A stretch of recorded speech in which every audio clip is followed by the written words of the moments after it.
The one-story building was a simple, unadorned structure made of rough bricks.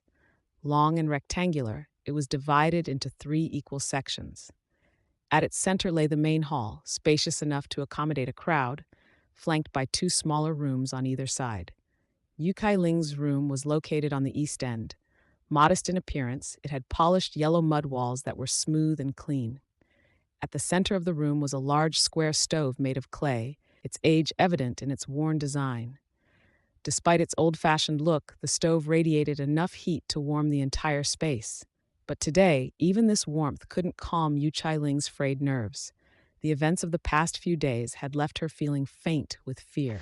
The room lacked typical furnishings. There were no beds, benches, or chairs. Instead, a flat wooden board on the floor occupied nearly a third of the room. On this board lay a thin layer of bedding that served as a makeshift bed. A few circular cotton cushions were scattered around, acting as seats, while a small square table was positioned nearby for meals. As Yu Cai Ling gazed around, she felt as though she had awakened in an ancient, austere Japanese room, reminiscent of the barren sets from the Akira Kurosawa films she used to watch.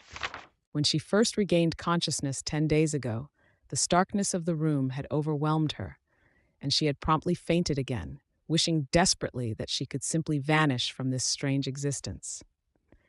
Her hometown of Jingnan was nothing more than a tiny, forgotten 1800-tier town, nestled amid mountains and valleys and blending a patchwork of cultures and customs. It was so remote that traveling in and out had once been nearly impossible. It wasn't until the People's Republic of China was established that the government carved roads, built bridges, and tunneled through the mountains, making Jingnan a small, accessible mountain town. But back then, the town was cut off, its only connection to the outside world coming from those brave enough to leave for work in the big cities. They returned with tales of foreign devils, a term they used for the Japanese, and these stories enraged the old village chief. In his fury, he ordered the villagers to lace yams, sweet potatoes, and dried radishes with rat poison to be offered to any such invaders. The poison, however, was never used. No foreign devils ever appeared again. "Young mistress, it's time for your medicine," a middle-aged woman announced as she entered the room, balancing a thick wooden tray. She glanced toward a young girl who was holding up a heavy cotton curtain at the doorway. "Amei, put down the curtain. It's cold outside."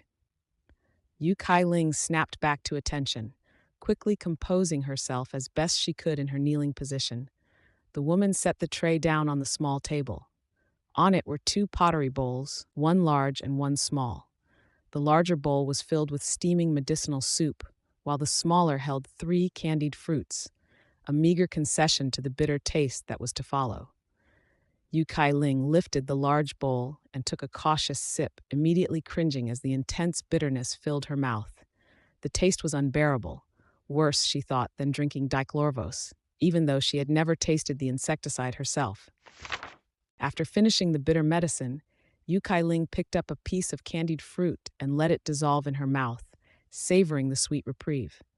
She turned her gaze toward the woman sitting across from her, an imposing figure who had introduced herself simply as Zhu. The name felt strange to Yu Cai Ling, reminding her of the owner of a tacky, multifunctional hair salon back in her old town, who would flirtatiously call out her name as if calling a lover. Yet, unfamiliar with the local customs and wary of offending anyone, she chose not to question it and stuck to calling her Zhu. Zhu had a square face and a robust, no-nonsense build. Her expression was stern, matching her ash-gray linen jacket, which had a short train that revealed trousers tucked neatly below her knees. A practical choice, Yu Cai Ling guessed, meant more for work than style. A thick cotton coat cinched around her waist flowed down to her heels, giving her an air of both warmth and authority. Next to her, the 10-year-old Amei, dressed in a short cotton coat and thick trousers, was darting playfully around the yard, her youthful energy in stark contrast to Zhu's solemn demeanor. Yu Cai Ling's memories flashed back to just over 10 days ago, when she had been trapped in a haze, her body weak and eyelids heavy as lead. Fading in and out of consciousness, she remembered lying on the rough bed, barely able to move, when a shrill female voice pierced through her foggy awareness. "You incompetent, stupid woman, my madam gave you this task, and you've done nothing but neglect it. If anything happens to the young mistress, your whole family will be fed to the dogs." Another, quieter voice muttered defensively, "But you told me to ignore her, to let her scream and curse, to stamp out her temperament, and let her endure her punishment." "Outrageous," the shrill voice cut in angrily. "Even if she's at fault, she is still the master's daughter. How can you be so careless?" Yu Cai Ling felt herself slipping back into sleep, the harsh words blending into her restless dreams. Moments later, she was jolted back to awareness by the sensation of warm liquid being pressed to her lips. Someone was feeding her medicine. Instincts kicked in, and she forced herself to swallow. She could hear, faintly, the shrill voice again, now tinged with cruel amusement. "I won't hide it from you. This is a hot potato, and now that she's so sick, no one wants to take responsibility. You're lucky you've been begging me for days." Then came the soft, deliberate voice of Ju, who spoke with a smile that Yu Cai Ling couldn't see but could easily imagine. "The young mistress is very sick, but I am more than capable of handling this job. I only hope that when she recovers, Master will remember my efforts and look favorably upon me and my family, ensuring that Ame and Aliang have prosperous futures." There was the sound of coins clinking together, a metallic reassurance of Ju's compliance, followed by the satisfied reply of the shrill voice, "That's fine. Since you've accepted the task, do it well." With that, the voice faded, and the heavy footsteps echoed as she departed. Yu Cai Ling, who prided herself on her sharp logical reasoning skills, began to piece together the situation. Even with her fever clouding her senses, she deduced that she was inhabiting the body of a young lady who had somehow fallen from grace in an aristocratic family of some ancient era. It seemed her caretakers had failed her, their negligence leading to her severe illness that had nearly claimed her life. When Yu Cai Ling first laid eyes on Ju, her limited knowledge of ancient times left her imagining that she might see the signature braids of the Manchu era or a Tang dynasty dress with exposed shoulders. She wouldn't have minded marrying a half-bald husband or enduring the harsh winters of old. But Ju's dark, practical robes stumped her. They were unlike any specific period she could pinpoint, leaving her unanchored in time and deeply disheartened. This disorientation lingered for 3 long days. Then, on the 4th day, after regaining some of her strength, Yu Cai Ling accompanied Ame to see off a bride, and her mood inexplicably lifted. Ame, puzzled, didn't understand why the usually melancholic young mistress had suddenly cheered up for no apparent reason. Meanwhile, Ju was observing Yu Cai Ling just as closely. To help the girl recover, the medical staff had been providing an assortment of treatments and ingredients. Despite the grueling regimen, Yu Cai Ling had only spat out the bitter medicine once in defiance. From then on, she took her doses without complaint, gritting her teeth with a stubborn determination that even Ju found impressive. Ju, naturally reserved, hadn't expected this from the young lady, who was rumored to be unruly and unmanageable. But this girl rarely spoke, staying quiet and withdrawn, her demeanor stoic and tough, a stark contrast to the image others had painted of her. The mystery of this silent, introspective behavior left Ju perplexed and a little uneasy.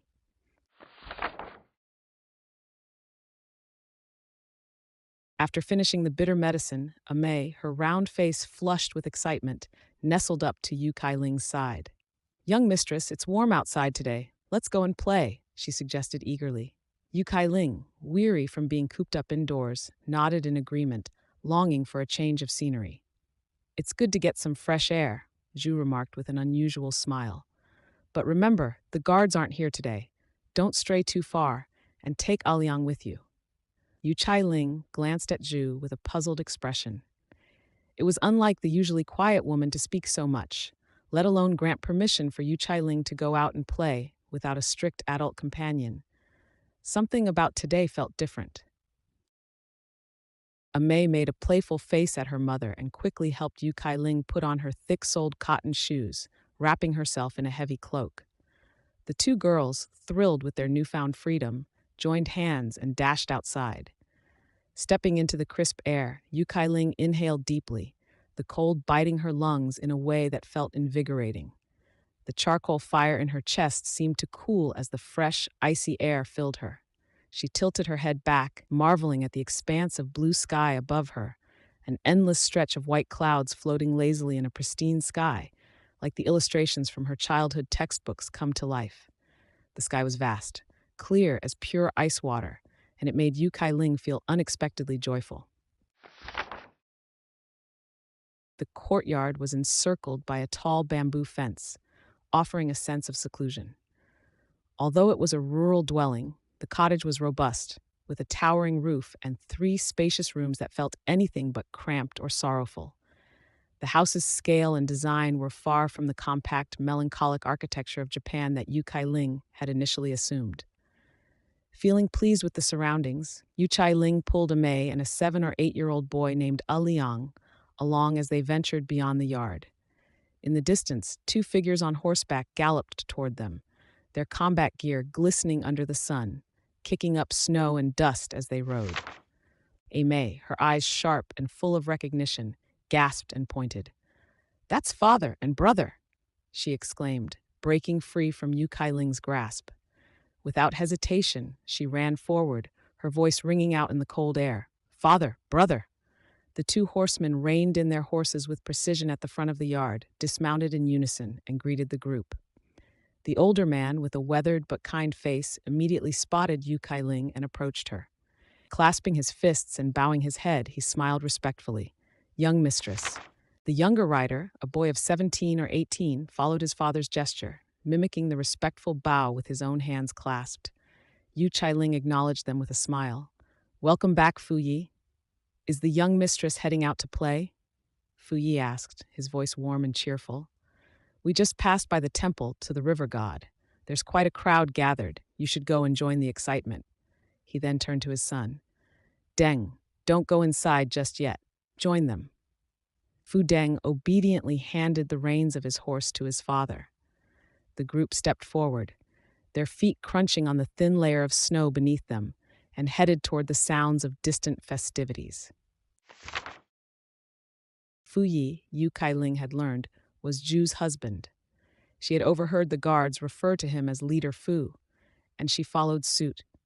But her formal greeting had initially frightened Fu Yi, catching him off guard. From the way he interacted with Ju, she had assumed him to be her lawful spouse, though his initial wariness suggested that Yu Cai Ling's assumptions had put him ill at ease. As they left the courtyard and walked westward for about 10 minutes, the tinkling sound of flowing water reached Yu Cai Ling's ears, mingled with the murmur of distant voices. They arrived at a small stream about 10 meters wide. Its water was crystal clear, shallow, barely half a meter deep, and narrow, just 3 or 4 meters across. Despite its modest size, the stream was rich with life, teeming year-round with fish and shrimp that greatly supplemented the villagers' livelihoods. Not far upstream on the shore stood a small shrine built by the village elders to honor the gods of the mountains, forests, streams, and waters.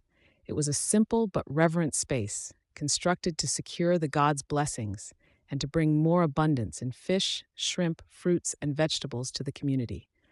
As soon as the temple came into view, Mei excitedly grabbed Yu Cai Ling's hand and ran inside, her enthusiasm infectious. She dug out a few coins and bought a bamboo tube filled with homemade incense from a monk at the entrance.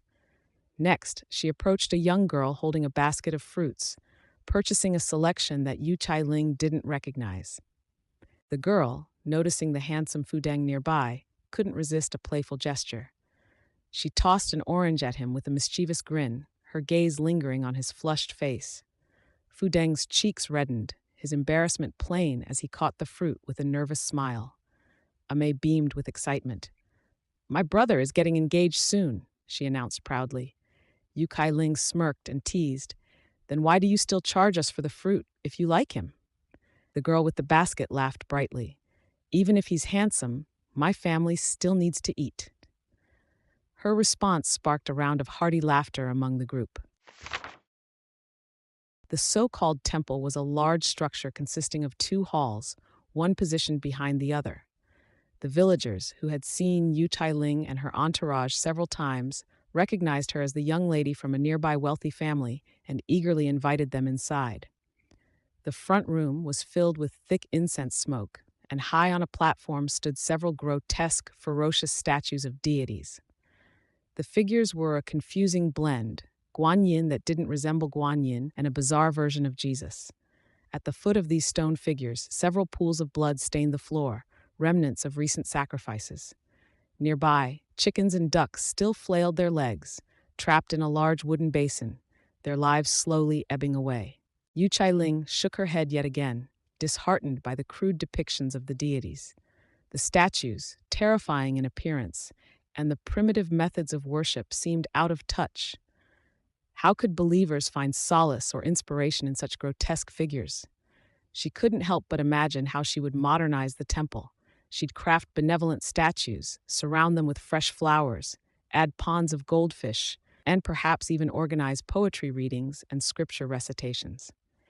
It would be an irresistible atmosphere of serene devotion, guaranteed to attract followers and, most importantly, their wealth. But that was just her modern perspective. To the surrounding villagers, women, children, and the elderly, this crude setup felt perfectly functional. They were kneeling or standing in awe, hands clasped in prayer, murmuring words of reverence. Amei quickly handed Yu Cai Ling 3 sticks of incense and tugged her down to kneel on the grass mat before the altar. Yu Cai Ling sighed. The last time she had bowed in reverence was in her previous life when she and her 3 roommates had gone hiking in the mountains. The 4 young women had knelt devoutly before the statues of Sangqing, the 3 pure ones, the highest gods of the Taoist pantheon. Yu Cai Ling's thoughts drifted back to her college days with her 3 roommates, each with their own desperate wishes whispered into the silent temple air. Her SMS roommate, ever the diligent student, prayed earnestly for another full scholarship by the end of the term. The blogger roommate, hopelessly in love with the handsome guy next door, pleaded for him to break up with his girlfriend and fall madly in love with her at first sight. Meanwhile, her QQ roommate, ambitious and career-driven, hoped to secure an early internship opportunity with the prestigious NZND company. As for Yu Cai Ling, her prayer was more pragmatic. She hoped the 11-page application she'd just completed to join the Communist Party would be accepted. Her uncle had promised her a brand new laptop if she succeeded in gaining party membership, a gateway to better career prospects. After each girl fervently voiced her own hopes, they all recited Amitabha in unison, sealing their prayers with a reverent chant. Together, they left the temple, giggling as they went, completely oblivious to the puzzled look on the old woman kneeling beside them. Yu Cai Ling knelt before the altar, inserted the 3 incense sticks into the brass jar, and let out a soft sigh. From her vantage point, the act of worship still held a kind of compelling charm. In her previous life, she had been fearless and ambitious. If fate hadn't intervened, would she have made it into the party? And what of her roommates? Had their wishes been fulfilled, or were they still chasing after the fleeting dreams they had once whispered in that temple? The bitterness of missed opportunities and squandered luck gnawed at her. So when Aimee enthusiastically invited her into the hall to hear the latest prophecy from the resident monk, Yu Cai Ling flatly refused. The last time she'd encountered that monk, he had duped her into performing some shady ritual. Yu Cai Ling suspected he was simply looking to swindle money from her, thinking she was another gullible rich girl. Even if she had money to spare, she'd rather emulate her aloof, self-made father, who invested in helping those from the fringes of society, rather than squander it on charlatans. At least that way, she reasoned, she'd be contributing to a harmonious society. Everyone says that monk is powerful, Aimee whispered, tugging on Yu Cai Ling's sleeve, her eyes wide with intrigue. Yu Cai Ling raised an eyebrow, skepticism dripping from her words. If they're truly that powerful, why haven't they been summoned by dignitaries and officials? Why would someone with such supposed abilities stay in a small place like this? She thought of her father, whose business had flourished only after finding the right guidance, someone with real skills, not some random charlatan posing as a conduit of the divine. That's hard to say. Ame replied thoughtfully. Mother told us about the immortal Yan who once met the emperor. He refused to become an official, choosing instead to live in seclusion, wearing fur and fishing every day. Ame's voice was filled with admiration, as if she were reciting a legend from a forgotten past. Fu Deng, who had been listening intently, scoffed slightly. The immortal Yan was originally a master of Confucian classics. He was a first-class scholar, and divination was just a pastime. It wasn't his life's work. Ame pouted but relented, and the trio decided to play by the stream. Little Aliang's excitement was palpable as he led the way, skipping ahead. They departed from the noisy temple, heading toward the gentle murmur of the water. By the stream, children and teenagers gathered, their laughter punctuating the crisp air. Folk customs were simple, and the games reflected that simplicity. Skipping flat stones across the water, wading into the frigid stream to snatch up sluggish crabs and shrimp, or, for the more daring, splashing through the water in high-legged wooden clogs fashioned at home. Imei and Aliang joined in the fun, splashing and squealing with delight, their faces flushed with joy. Yu Cai Ling took a few steps back, her gaze scanning the area until she spotted a sun-warmed boulder near the water's edge. She sat down, feeling the heat of the stones seep through her cloak, and let herself relax for a moment. Fu Deng silently followed her, positioning himself close by, his presence quiet yet attentive. She glanced at Fu Deng. Of all of Zhu's children, he was the most reserved, mirroring her own quiet demeanor. But his silence was an obstacle. He was like a locked chest, withholding any clues that could help her unravel her own situation. Ame and Aliang, being so young, could only offer her the naive perspectives of children. The household staff, rigid and tight-lipped, were equally unhelpful. And Yu Cai Ling knew that asking too many questions could easily attract unwanted scrutiny from Zhu. The last thing she needed was more attention from the one person she trusted the least. Yu Cai Ling had realized within days of arriving that this was an intensely superstitious society. After she began to recover from her illness, Zhu had arranged for monks to perform rituals, singing and dancing to appease the gods. In the courtyard, a new stove had been built, and Zhu had slaughtered another lamb, setting out plates of fruit as offerings to the kitchen god. Even during a heavy snowfall just the day before, Zhu had solemnly placed 2 jars of winter wine outside.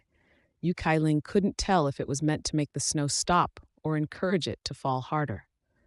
Yesterday, the sun shone brightly, melting the snow and making it easier to gather mushrooms and wild vegetables.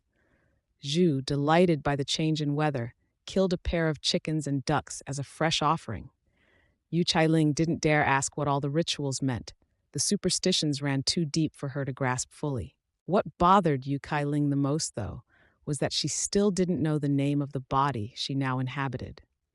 Ahead, Ame was yelling and laughing, her voice carrying over the crisp air as she tussled with a group of children.